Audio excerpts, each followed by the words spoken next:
Урматтуу мекендештерим, Конституцияны өзгөртүү жөнүндө сөз кылганда төмөнкү жагдайларды унутпасак. Эгемендик Кыргызстандын Конституциясы 1990 жылдын 5 майында абдан узакка созулган талкуунун жыйынтыгы боюнча кабыл алынган.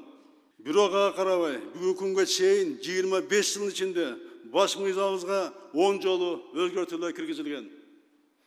Ал эми 2010 жылы референдум аркылуу Конституция 2020 жылга чейин өзгөрбөсүн деп элибиз добуш берген.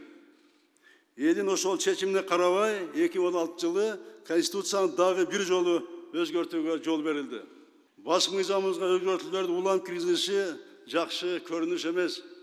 Ошондуктан 2010 жылдагы окуяларды эстеп, элдин эркин сыйлап, баш мыйзамыбызга өзгөртүүлөрдү киргизүүнү азырынча зарылдыгы жок деп эсептейм.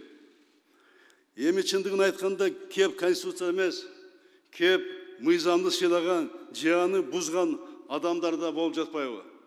Биздин өнүгүүбүз үчүн азыркы конституциялык мейкиндик деле жетишүү деп айтсак болот. Анын үстүнө азыркы Конституциянын алкагында эле чечиле турган абдан актуалдуу маселелер жана мамлекетибиз үчүн керектүү реформалар бар. Бул маселелерди тез арада чечүү керек. Ал эми конституциялык өзгөртүүлөр бир топ убакытты талап кылат.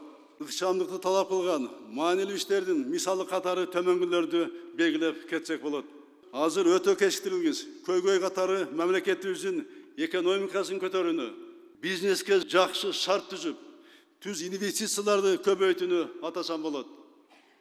Ошол эле коррупция менен күрөшүү конституциялык өзгөртүүлөрдү күтүп отурбайт. Аймактарды өнүктүрүү, административдик территориялык реформа азыркы конституциянын алкагындагы мыйзамдарга муктаж.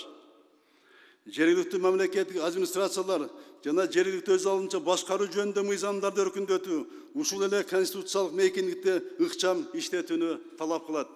Башка өлкөлөрдөн артта калбаш үчүн санариптик трансформацияны алдыга жылдыруу жана мамлекетибизге инновациялык технологияларды тартуу талап кылынат. Ошондуктан азыркы жогорку кеңеш мезгил талап кылган реформаларды жүргүзүү үчүн зарыл болгон мыйзамдарды кабыл алуусу керек. Азыр конституциялык реформага кирип кетсек, жогорудагы реформалардын баары арткы планга өтүп кетет. Конституциялык кеңешти чакырып, тийиштүү нормаларды өзгөртүп, аларды талкуулап, кабыл алуу үчүн 1 жылга жакын убакыт коротобуз. Азыр бизде анчалык убакыт жок. Кийинки шайлоолорду даярдоого үлгүрбөй калабыз. Конституцияны өзгөртүүгө зарыл болгон нормаларын олоттуу карап, шашпай чечим чыгарууга 2020 жылдагы шайлоолордун жыйынтыгы менен келе турган жогорку кеңештин толук укугу жана жетиштүү убактысы болот.